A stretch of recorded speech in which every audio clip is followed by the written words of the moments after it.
I've heard from so many of the main characters in this trial in the last 24 hours about what happened this past 6 weeks and what's next. We want to continue our team coverage now. We're going back to News 2, the studio there. Aaron Morgan has more on what's happened in the last 24 hours. Good evening, Aaron. Brendan, earlier today, Alec Murdaugh's defense team speaking for the first time since the disbarred attorney was sentenced to life in prison for the murders of his wife and his son.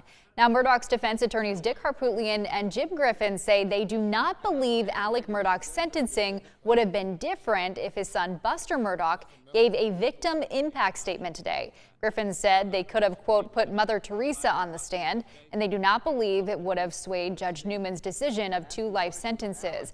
Now, when asked how the trial has impacted Buster Murdaugh, take a listen to what Griffin had to say. A lot of effort by the state to convince the family that Alec is the murderer. The family came to trial every day for 6 weeks, expecting to hear proof positive that he killed Maggie and Paul, something that they had not heard before. After 6 weeks of trial, they came away more convinced that he did not do this. Murdaugh's defense team says they will be filing a notice of appeals in the next 10 days, and they say they will appeal to federal courts and the U.S. Supreme Court if necessary.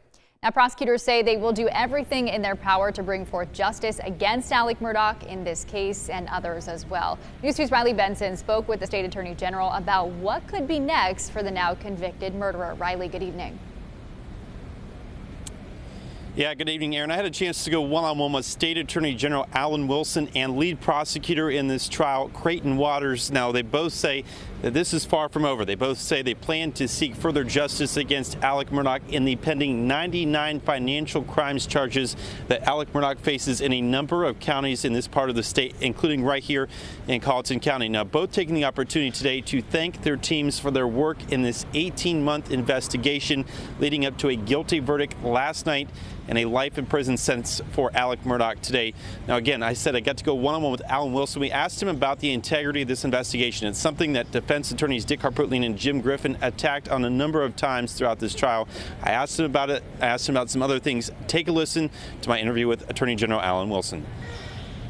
You know, you heard a lot of criticism from the defense about the investigative process. I know you talked about how thankful you were for the process last night. Can you kind of give us some more thought on that? Well, I mean, listen, people thought the process would, not convict him. People thought that he was above the law down in this area of the state. And so I hope that what happened here today sends a message to the people of South Carolina that no one is above the law, no matter what your station is in society, no matter who you are, no one is above the law. Now, coming up on News 2 at 5:30, I will be with Andrew Davis from WCBD as we do one more special report, the Alec Murdaugh trial endgame. Be sure to join us. For now, we want to go back over to News 2's Raymond Owens, continuing our team coverage here in Walterboro.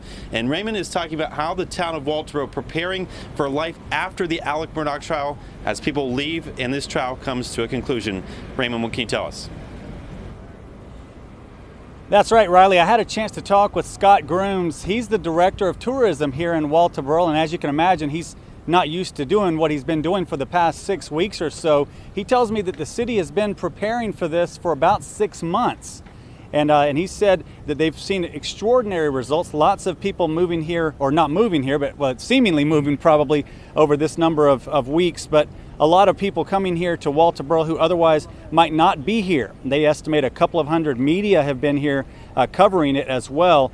All of the hotel rooms here in town have been full. Restaurants, fast food restaurants, all of those have had a lot of business here. He tells me the food trucks across the street did well. The city is hoping people will soon be getting their minds off of the murder trial and looking at what Walterboro is as a great place to just basically come and visit. In April and May, we've got coming up the Colleton County Rice Festival, which is a major festival. We have an entire street closed, and last year we had about 24,000 people. We're going to have the Swing of Medallions in town, East Coast Party Band, and a lot of other acts performing on our stages, as well as vendors and food courts and such.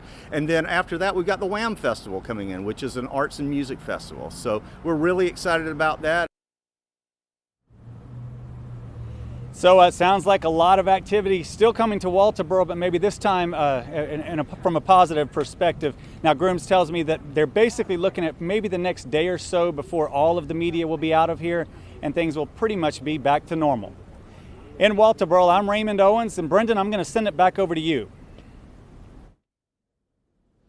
Yeah, back to normal. Interesting. Thank you, Raymond. As we sit here in Walterboro, outside the Colleton County Courthouse, we do know that Alec Murdaugh now in Columbia going through an evaluation at Kirkland. That should last 40 to 45 days, a mental evaluation, physical evaluation, and it will determine what prison he will be delivered to and where his stay will begin in these consecutive life sentences. Of course, we have much more coming up on News 2 at 5:30. Carolyn Murray back in the studio with Ronnie Richter to talk more about what we've seen the past 6 weeks and the last 24 hours especially. Also, as Riley Benson was saying, he'll join Andrew Davis with WSAV to look deep into what we have seen in the past 24 hours, from being found guilty to being sentenced to life in prison. Much more on that. Also, if you want to stay up to date, go back and look at past stories, check out our blog. You can always go to our website, counton2.com. Much more coming up on News 2 at 5:30, and also team coverage on News 2 at 6 o'clock as well.